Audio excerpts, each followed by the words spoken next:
By the way, I'm leaving the most important for the last on this list. Leading up to 6 is like all these ones that I'm going over right now. They are important. I don't know if all of these are, like I said, necessities for everybody, but they are to me.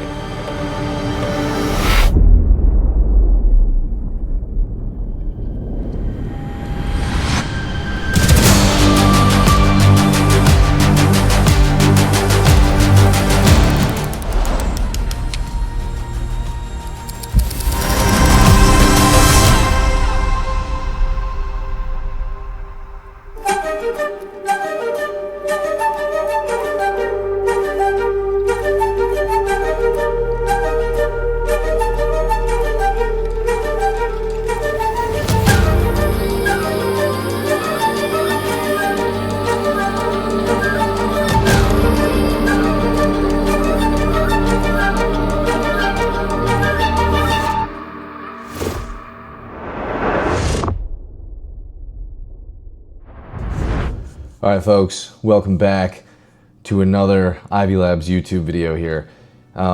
Just finished up a week of training, and it kind of sparked the idea to go over my gear essentials. I have buddies of mine that are new to running that'll usually ask, what are some basics that they definitely need? I'm not saying that everybody needs these. However, I do think that these are kind of baseline, some necessities for myself. This is just gonna be gear. So we're gonna put nutrition and supplements aside, except for Ivy Labs electrolyte mix, shout out.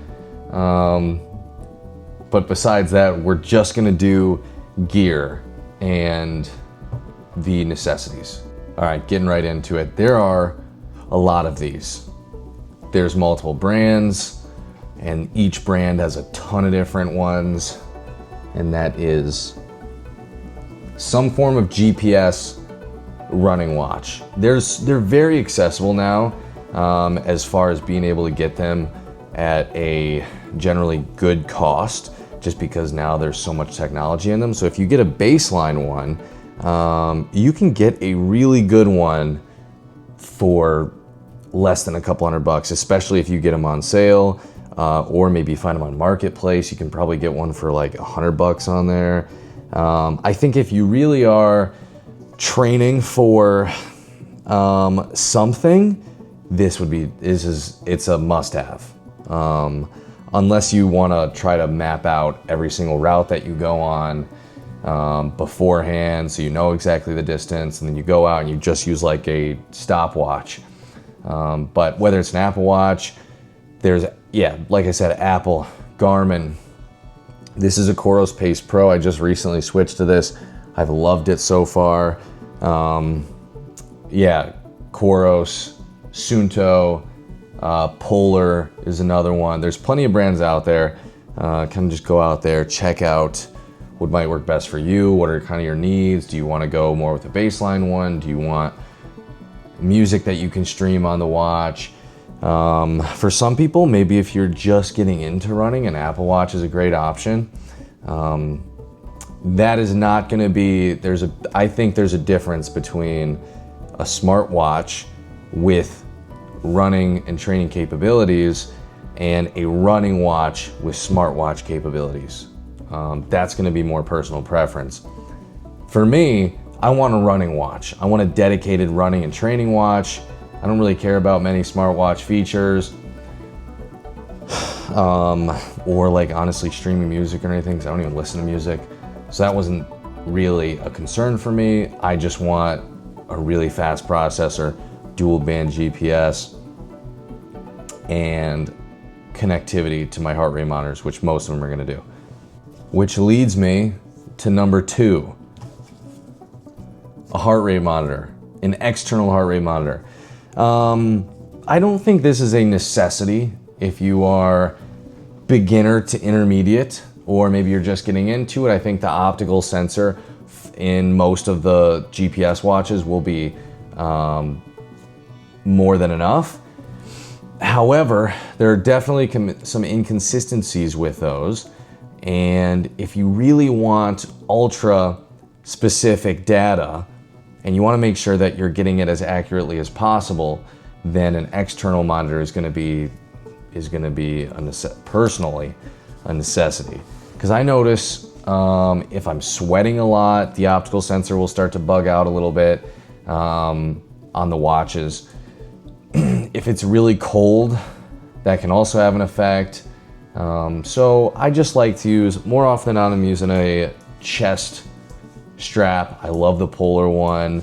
And then I have this one. This one's new. I'm just kind of starting testing this. This is an arm external heart rate monitor by Coros. So find one that works for you. Find one that's comfortable. I don't think they are an absolute necessity, but for me, they are.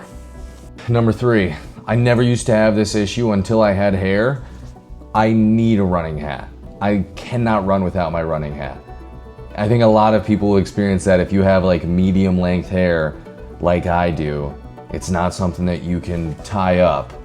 You want it contained, because when it's hot out and you start sweating and that sweat is coming down on the hair, bouncing in your eyeball, that is not optimal. So this is Ivy Labs hat. I mean, it's the best CLA. This is the best hat that you can get in the game. You can go check it out at shopivylabs.com. There's plenty of other good running hats too, but I would say a solid running hat is most definitely an essential for me. And if you want to keep some sweat out of your eyes, you can either go that route or some form of headband route. By the way, I'm leaving the most important for the last on this list. Leading up to 6 is like all these ones that I'm going over right now. They are important. I don't know if all of these are, like I said, necessities for everybody, but they are to me. Number 4, we've got some form of sport glasses. I've had these radars, as you can tell. I don't know if you can see. I've had these for so long. I think I've had these for at least 7 years at this point. I'm gonna put up a picture right now of me wearing these. I know I have a picture of me in these like 5 years ago, back in 2020. These are by far my favorite glasses. Granted, I haven't really used many other ones running or riding because I've had these for so long. But I don't know what else. Who doesn't need these? It's sunny outside. I don't want to be squinting for 10 miles straight on a run. So a good pair of like athlete glasses. A lot of brands make good pairs, Roka, Oakley. Find the pair that's comfortable to you within your price range, but I do think that that's another necessity here. Everything on this list has a little bit of a trend for me. It either holds a great importance because it keeps me injury-free and healthy, or it just makes my life a lot easier when it comes to running. Like I said about the watch and obviously being able to track everything, the heart rate monitor. In this case, number 5 is gonna be socks. I'm not saying that everybody needs running socks. However, maybe I just have bitch feet. As soon as I run in any other sock that's not, I've kind of experimented around a little bit. I've got a few different socks that I rotate between. But outside of these few, I just get like the most unmanageable blisters to a point of like, it'll get so bad that I can't even train. So these are an essential for me. These ones specifically, these are Bombas running socks, Bombas, I don't really know how to say it. Bombas running socks, these are fantastic. I'm never uncomfortable in these. If it's like a hot day, I always grab these just because they are kind of thicker, but they just, I don't know, they just work for my long runs. Keep me blister free. A few other brands, Swiftwick are great. Love those ones. Another good one for hot day running. Features are great. I have some socks by Bandit. Those are pretty good too. I got those on right now. Yeah, I need them for, some people don't have this issue. Some people can run in and not have an issue. I don't understand that. I can't go a single run without my running socks. Case in point here, you see that stain? That's because I went a couple days before wearing these on a run that I had gone on, didn't wear my socks. I got a gnarly blister and then I bled all over these shoes. And now there's a stinky stain on the toe box of these sweet shoes. But that leads me into the next one, shoes. Of course, these are obviously a necessity. You can't even, I wouldn't even consider going on a mile or 2 mile run in non-specific running shoes. Now, there's a lot of levels to running shoes. There's a lot of depth and technology that goes into running shoes. I think that if you are beginner, intermediate runner, and you're running less than 35, 40 miles a week, you can just use one pair of shoes. Absolutely. 35 miles and less, one pair of shoes, find what works for you, and you'll be good to go.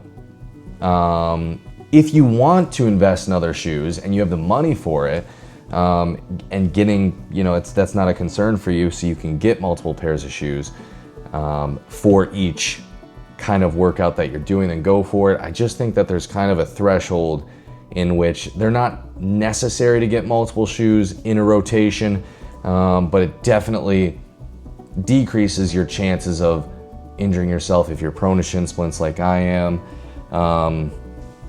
which is also why I named this video Why I Did, which is the Evo SL properly hyped, or is it overhyped? I think something like this, there are a lot of daily trainers now that are fantastic options if you're somebody that doesn't want, like I said, a whole running shoe rotation or just doesn't need it. Something like an Adidas Evo SL, a New Balance Rebel V5, Nova Blast 5. These are all going to be shoes that you can use really for anything. They're not going to be, it's a jack of all trades. I wouldn't consider those like my favorite shoes by any means. But if I'm on a trip or something, I can take those shoes and not have a problem with any workout that I go on. So back to what the video is actually about, which is running essentials here. Go to a shoe store, figure out actually what works best for you. They'll get you in a pair of shoes that is fitting for your training, that's fitting for your foot type, whether you're a beginner, advanced runner. Just go figure out what works for you. After that, you can start getting shoes on your own. But it is an essential to get shoes that are proper for you and running. But getting more into the shoe rotation, like I said, I think from a economical standpoint, if you have the money, then go and get whatever shoes you want. But really from that 35, 40 mile, we'll say 35 miles up, considering and investing in a running shoe rotation, just as an example, for me, I'm doing easy days in the New Balance 1080s and like long days, long easy days in the New Balance 1080s V14. I do a lot of tempo work in the Evo SLs. Anything quicker than that, I'll get a speed shoe, or like even, this is technically considered a race shoe. I just think they're really comfortable. This is the Puma Deviate Nitro Elite 3. So that's kind of I don't think a shoe rotation is a necessity, but having a proper running shoe that works for you is absolutely a necessity. So those are gonna be my top 6 absolute running and training essentials. Like I said, this is supplements put aside, nutrition put aside.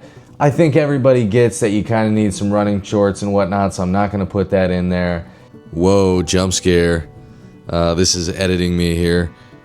I completely forgot to film an outro, which I'm doing right now.